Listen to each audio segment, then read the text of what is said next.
Welcome to the Family Brand Show. We're Chris and Melissa Smith of FamilyBrand.com, husband and wife, parents of 5, and we want to help you take back your family and to live life on your terms.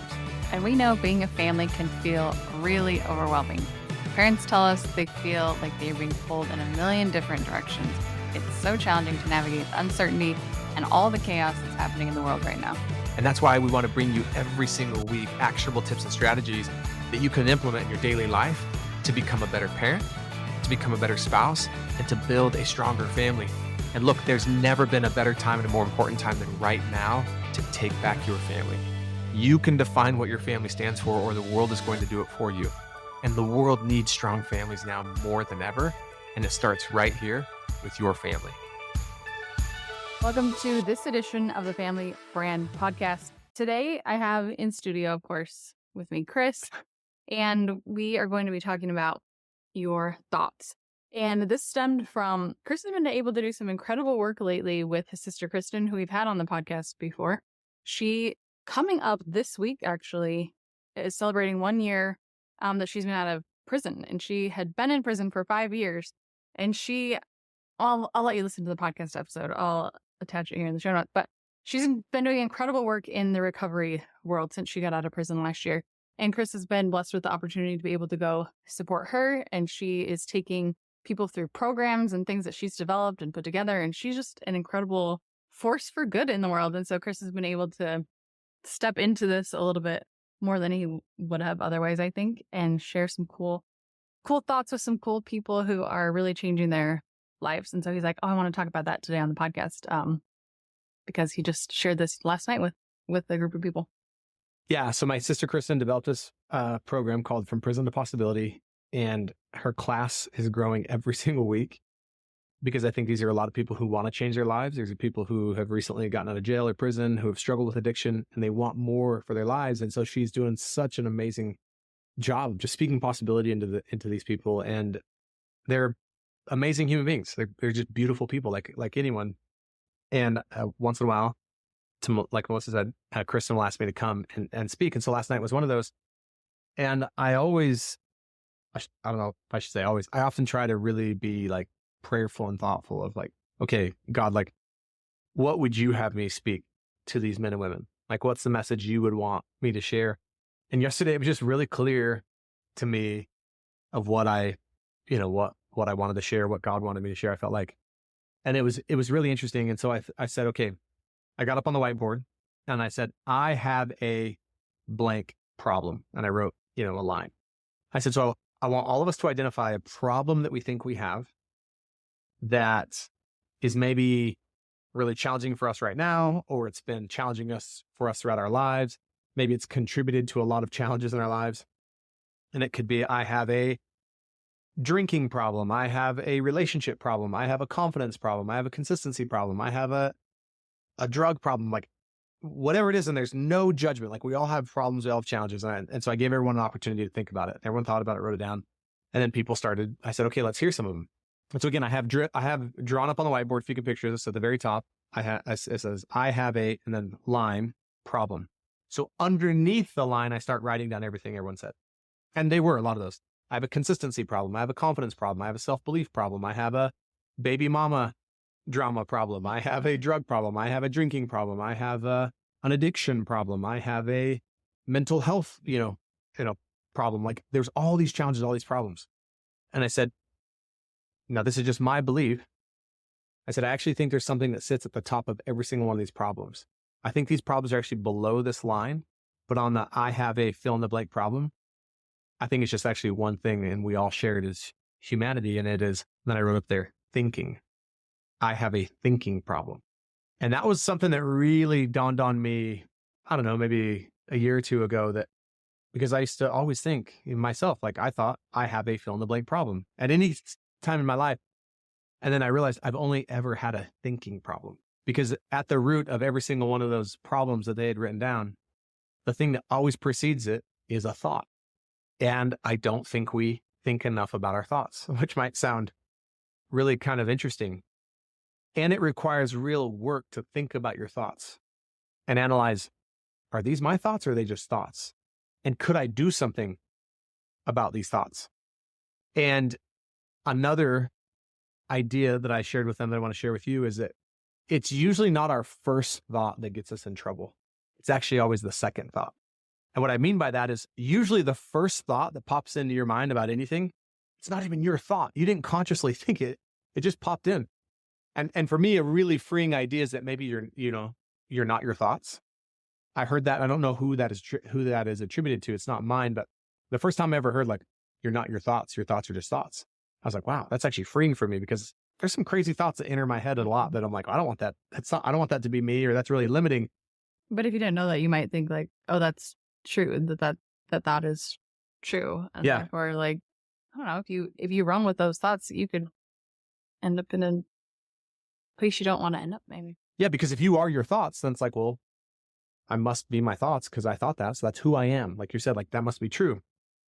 But if we could learn to intercept that, and it requires like a manual intervention on our part, and we have to almost be the ones that save ourselves from our own thinking. So an example I shared with them that happened to me on my drive up to speak to them last night was, I'm driving and all of a sudden this car really wanted to get to McDonald's, and I was in the left lane, it was in the right lane. So it speeds up, cuts me off, slams on its brakes. I have to slam on my brakes, and then goes into McDonald's. The first thought that pops into my head isn't useful, and it wasn't very kind. And if I don't catch that, it's not that first thought that gets me in trouble. It's the second thought. And I'll demonstrate. So the first thought was like, in some way, shape, or form, it's like, what the heck are you doing?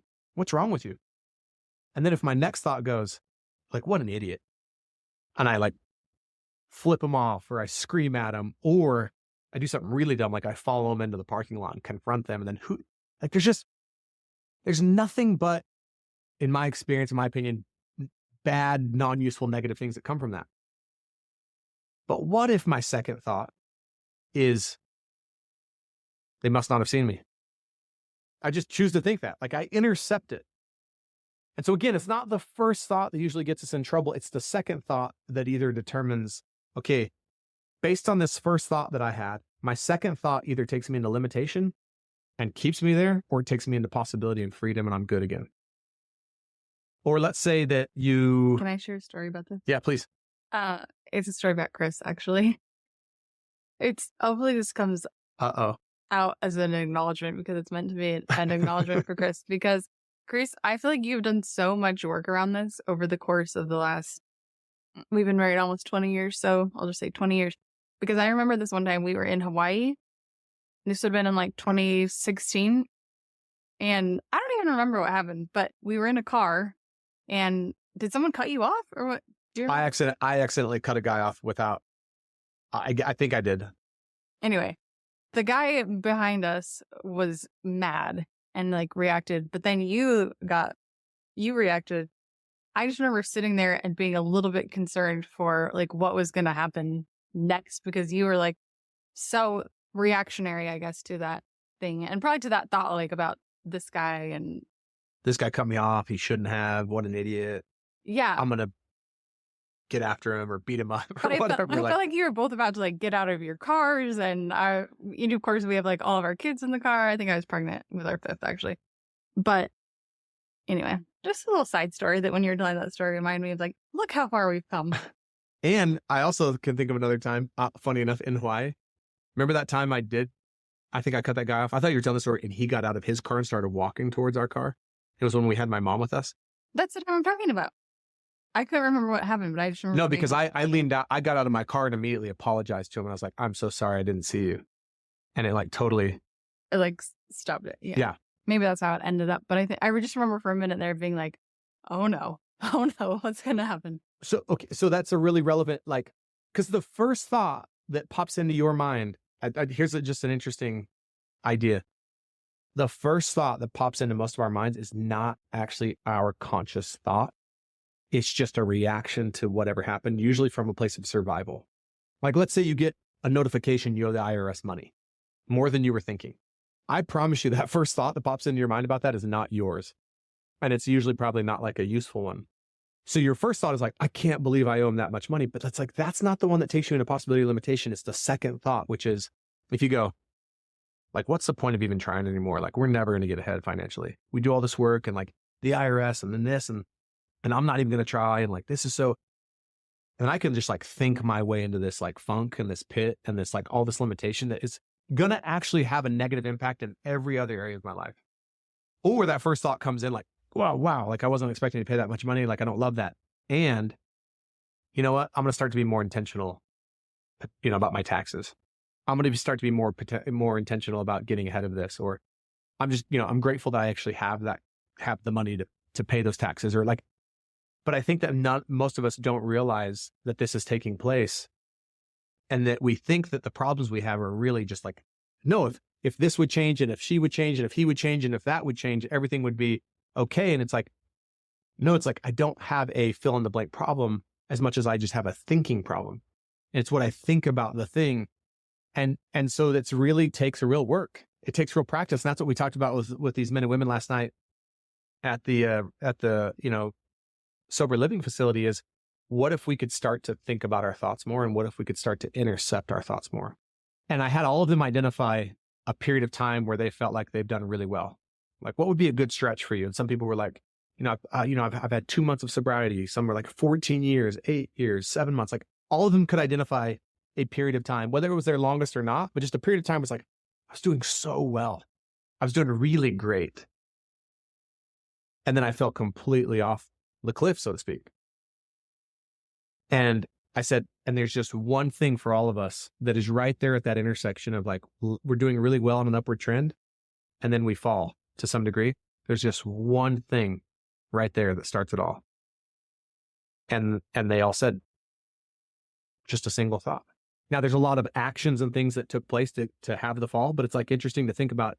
It's just a single thought that we give energy to. And then it's the second thought, and then the third thought. But if I knew, like, when that first thought comes into my mind, like, maybe I should just drink again. Maybe I should just use again. Maybe I should just, that's the first thought. But if the second thought could be like, well, yeah, but why would I want to do that? Why would I want to destroy all these amazing things that I've created? And what if I could intercept my own thoughts? That has just been so useful for me. And I don't always get it right. Like, a lot of times I don't think about my thinking. I don't catch the second thought or the third one or the fourth one. And I just let myself tailspin. And then I'm kind of justified because I'm like, well, it's all their fault out there. Or it's that guy's fault because he cut me off in traffic. And it's like, no, I don't always have control over the first thought that pops into my mind, which is actually kind of freeing because I don't need to control it. But I do have some control over what I choose to think about that thought. I'm completely in the driver's seat at that point as to whether I go this way or whether I go this way. And a lot of the guys just like, man, that's really useful. Like, when I find myself in that situation again, to actually think, I could think about my thought, and I could like take back control of the driver's seat and get in the driver's seat, if you will. And instead of like figuratively letting myself just drive off a cliff and, ruin a lot of progress I've made, maybe I could intercept it. I am, as you're talking, I go through phases where I'm like very consistent at the gym, and I go through phases where I'm not as consistent at the gym. I'm just trying to draw a parallel to, maybe it's not alcohol, maybe it's not drugs. And for me, I'm like, I could see how this relates to me at the gym. Like, I maybe we're out of town and I don't go for a week, and it's a thought of like, why bother? I've already missed a week. But intercepting that thought would be, no, it's only been a few days. You haven't lost any gains. Like, get back in there. Yeah. But what's interesting is that first thought that pops in, why bother? It's not your consciously created thought. It's just a thought. You know what I mean? Mm-hmm. But we treat it like it's mine, and I'm going to give a lot of energy to this, and I'm going to make this way bigger than it needs to be. But if I could intercept that, to your point, it's beautiful. It's like, wait, maybe that's not true. Also, I even say this to myself sometimes, like, well, that wasn't my thought. It's freeing. It's like, I'm going to choose this. No, it's only been a week. Like, and if it's been a year, guess what? I can still choose to go back. It's just like another example of just the power of thought and perception. I told Melissa and the kids a story. So we just got back from Flagstaff. We went up there to spend time with Melissa's family, and it was really beautiful to be it's in northern Arizona, and the weather was really beautiful and a lot cooler than here. And I like working out, and I like going to different gyms out of town and just seeing new places to work out. So I go to this gym on a Monday morning, pay the drop-in fee. I walk in immediately and I'm like, wow, this is a beautiful gym. Like, I can't believe this gym was like right next door to our Airbnb, tons of equipment, looks really nice in here. I was like, the building looks old from the outside, but the inside looks really new. Then I get up and I start lifting, and I just kind of start paying attention to the guys so I can tell they're like probably show up there every day and know each other and are gym buddies. And they're just complaining incessantly about the gym. And I was kind of like, so weird. Like, do they come here every day and just hate this gym, but keep coming? And the longer I listen, I finally realized and put two and two together. The gym had just gone through a massive renovation and remodel, which I was like, oh, that's why it looks so new. And you could see some of it was still like under construction. And they were complaining because the day before was the first day the gym had been back open to members. So this, for many of these guys, was a Monday morning. This was the first time them seeing the newly remodeled gym. So I'm just watching this like social experiment in real time for me of like, wow, we're both seeing this gym for the first time, so to speak. And I'm just thinking how awesome and amazing it is. And this doesn't mean because I'm so enlightened. I have no other context. They're probably justified in their frustration to some degree because it's changed so much, but they're like, yeah, I can't find any of the equipment and it's crowded up here. And I don't know if I like this. And I was like, wow, they're going to complain about this their entire workout, you know? And it wasn't the first thought, because the first thought for all of them, I'm assuming, was something like, whoa, this is new. And then they didn't intercept it and they just let it run them. And that's what's interesting. Your first thought can come and then you can take control and be the one who runs the rest of your thoughts, or your thoughts will run you. And finally, one guy goes, you know what though? At least we still have a beautiful gym that we can come work out in. And that one comment, that one like new thought that was like kind of what I call an intercepting thought, changed the trajectory and the energy of their entire conversation. And I was like, man, that's so fascinating how much our thoughts are running us if we're not careful. But we don't feel like we're being run. We feel like, no, I'm the one thinking all this and I'm in charge of it. And it's like, are you thinking your thoughts or your thoughts thinking you? Are you running your thoughts or are your thoughts running you? And I'm just telling you, it can be very practical. And it's really served me is I'm not my first thought. And I have a real opportunity to catch the second one and direct. And sometimes I don't catch it till the third or the fourth or the fifth or the sixth one, but at some point in time, I can kind of intercept it and be like, wait, I don't like where my thinking's taking me. This doesn't feel good. So why don't I think something different? And that's what's so crazy to me, to think like every single one of us at any given time in our life, we are one thought away from more possibility, more love, more peace, and more freedom.